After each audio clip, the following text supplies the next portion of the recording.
it says connected to audio. Oh, hi, Chris. Can you hear me, Chris? There we are, mate. I can hear you nice and Oh, clear. Cool. oh, thank Good. you. Sorry about that. No stress at all, man. Let's get into this. So, good morning. Will here. Before we get into it, I'd like to get to know you, setting agenda. This is good. Figuring out where they are, really understanding. So, is this the part to find out their problem for pain amplification section? So, really, it's the way you want to break it down is like this is kind of like finding what their goal is, right? And then you want to find out, well, so ultimately, I'm going to take a step back from the sales script. These are the only things you need to learn through the sales script process in the flow. And if you understand the context of this, you understand how each question feeds in and where they feed in. So when you speak to a prospect, you need to know what their ultimate goal is first and foremost, right? What would they like to happen, right? And so if you get out like a figurative whiteboard, it's like, all right, here is where they want to be. Put a little mark. All right, I know where they want to be. All right, now for me to be able to find out how to get to where you want to get to, I need to know where you are, right? Because it's impossible for me to map out how to get to where you want to get to if I don't even know where you are currently. So I know where you want to be. Now I need to ask where you are, right? And then ultimately I need to find out all the things that you've tried to get to where you want to be, but you're still stuck at where you are. Point A, you want to get to point B. What have you tried? What have you done? So I can get an understanding like a doctor would to an understanding of what they've done and what hasn't worked to get them to point B because they're still stuck at point A. Right. So what have you done? What have you tried? What's worked? What hasn't worked? More than likely, most of it hasn't worked because you're not there yet. Right. You're still here. And then what you want to do is you want to amplify, like, so you know where they are, where they want to get to. Right. And now what you want to do is you want to amplify the pain. You want to motivate them to want to take action today to go from where they are today to where they want to be. And the only way you can motivate someone to actually take action is to get them in more pain and understand that if they do nothing, they're going to stay in that pain, right? And so you're going to motivate them to want to get out of point A and actually start moving towards point B. So pain amplification is really like, all right, cool. So I know where you want to get to. We went through your goal. What's your ultimate outcome? Now tell me about you. Where are you? What have you tried? What have you done? Okay. Now, how does it feel being at point A? Right? How does that affect your life? Why do you really want to get to point B? Like, why is that important to you? Right? Okay. So that's important because you hate where you are at the moment. It's not fun.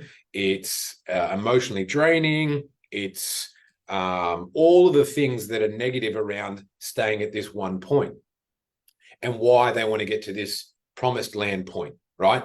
And so all you want to do then is amplify a pain that already exists. We don't create pains. They are at point A. They want to get to point B. There is a reason why they want to get to point B because they don't like point A. So all we want to do is make them realize more and more about how shitty it would be if they stayed at point A. So you're just amplifying. There's an existing pain there. Otherwise, they wouldn't be on the call. Otherwise, they wouldn't want to go to this new place.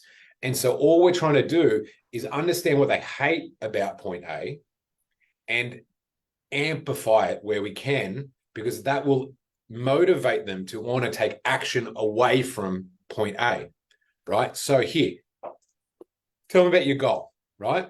What made you go here? Now I know where your point B is. Like, but I really want to know what point B looks like. What's your real goal and why is that your goal? Okay. Now tell me about where you're at, right? What have you done in the past? What are you doing at the moment? How's that going for you? How's that? Like, why do you struggle with this? Why do you think you haven't been able to get there on your own, right?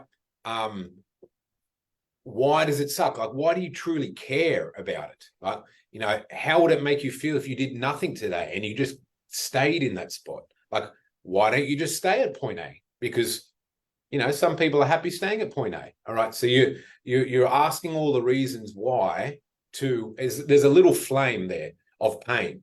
And all you're trying to do is just stoke it, right? To get them internally motivated and go, yeah, you know what? This place sucks. I need to move fast and get out of this place. And then as soon as you do that, the final piece of the sales call, which is your pitch, is going, okay, you're at point A, you want to get at point B, you hate point A for all these reasons. You've told me you don't want to be at point A anymore and you want to change tomorrow. All right. Now, what I do is I have this thing that will help you easily and simply go from point A to point B. And for you to use this thing, you have to pay to be able to do it. And the best analogy people give is like a bridge. It's like there's this dangerous river in the middle with sharks and crocodiles and all of this shit in the middle, right? And it's the unknown. They're on this side of the river at point A, and they want to go to this promised land that's just so beautiful, and it's like the Garden of Eden, right? And they can see it, but they don't know how to get there. And trying to get there on their own, it's very dangerous because they could fall in and get eaten by the sharks and the crocodiles and trip over. And like, this is obviously figuratively speaking, but they could make mistakes, painful mistakes, emotionally painful, physically painful mistakes. And you are the gatekeeper, the toll keeper of this magical bridge that they could easily try and swim the water and have all of these mistakes and ways that they could be hurt and never get there to the other side, or they could pay you, the toll man on the bridge, to easily walk across the bridge to the other side. And so that's how you become important to the piece, right? They want to go here, they want to go there. They can try it on their own. They can try it with other coaches. They can get scammed. They can hurt themselves. They can do all this, or they can pay you and easily just walk this little bridge because you've got this proven system that'll take them easily to their promised land. So that's really it. So the pain implications, it's not really about it's not about like where do things drop in or whatever. It's really like this is like, all right, so where are you really? What have you tried? What have you done? What have you did? I really want to know what point A looks like, right? And now let's look forward. Where would you like to get to? The promised land. What does the Garden of Eden look like? And let's make this so emotionally connected that it's just like they want to, they can play a movie in their mind about how awesome Garden Eden is, right? And how crappy over here is, right? So how good's that goal? How would that change your life if you're in the Garden of Eden versus on this bare patch that can't grow anything, right? All right, and why is that important? What does that look like? How is it going to change your life? All right, cool. So it's really important to get to Garden Eden. Okay, now stretching the gap is about making that river, right, as big and as scary as possible. So it's like, all right, you're here, you're there. We're going to stretch the gap between the 2 points to make it seem even harder and harder and harder for you to get from here to there and make it even more scary. So it's like, all right, cool. So you're here and you'd like to get to here. What do you think you need most help with to get there? Like, what's the scariest part? Why can't you just jump the river yourself? Or why don't you just swim? Right? And then they'll tell you all the reasons they don't want to swim. They don't want to jump. They don't want to risk it. Right? So they'll say, oh, I suck at this, or I can't do that, or I need help with this, or I need help with that. And then you go, okay, cool. What's the main reason for stopping there, getting in there on your own? What's the main reason giving it a crack? Have a crack, jump in, have a swim. Oh, you don't want to? Okay, cool. So, well, you want to fix this, don't you? Look, I can definitely help. I got a bridge. And how motivated are you to actually get across this bridge? Because my bridge is there, but if you ain't motivated, I can't help. I can't drag you across it. Right? Okay, cool. All right, so now, and then this is the diagnosis phase. All right, cool. So you're here and you want to get to here, and you told me all the things why you can't do it on your own, and you told me you're super motivated to get across this bridge. Now, the diagnosis is, look, man, you could give us a crack yourself, and it's a pretty dangerous river, or what you probably need is my service that helps with XYZ that will allow you to get across very easily, aka my bridge. Look, it's very different. It's and the bridge is amazing and solves all of the things that you feel you need to get across, right? And does that sound right? Does that sound like the kind of bridge you're looking for? And then they'll say, yeah. You go, okay, look, I can definitely help. Do you want me to tell you a little bit about my bridge? Well, my bridge is insert all of the reasons, the things that they wanted this magical bridge to be. And I do that by whatever it is. Does that make sense? Yes. Okay. And you just give them a little bit of nuts and bolts to what you do, right? And then literally you get into a guarantee that the bridge isn't going to collapse and they're going to be able to easily walk across it and they'll get to the promised land. Does that make sense? Great. Well, here's the price to walk across my bridge. Does that make sense? Yeah. Thanks for explaining it like that, Chris. It's sort of like, yes, I know that we need a sales script, but it's just like I've got to have things in place, but it kind of seems like, as you're saying, the concept of it is I wrapping my head around the concept of why I'm doing this and what I'm trying to achieve. Yes. And when you're saying it like this, it's like, man, like I can help you. We know where you are, we know where you want to be. But I'm trying to think logically, like, where do I plug this in? Where do I get this? And I'm just Yeah. like, I mean, I'm so like, I don't know. It's doing my head in a bit, I guess. Of course, because But you're yeah, deep in it, man. And that's why I was like, rather than answer these questions of where do you plug what, the context is actually the most important.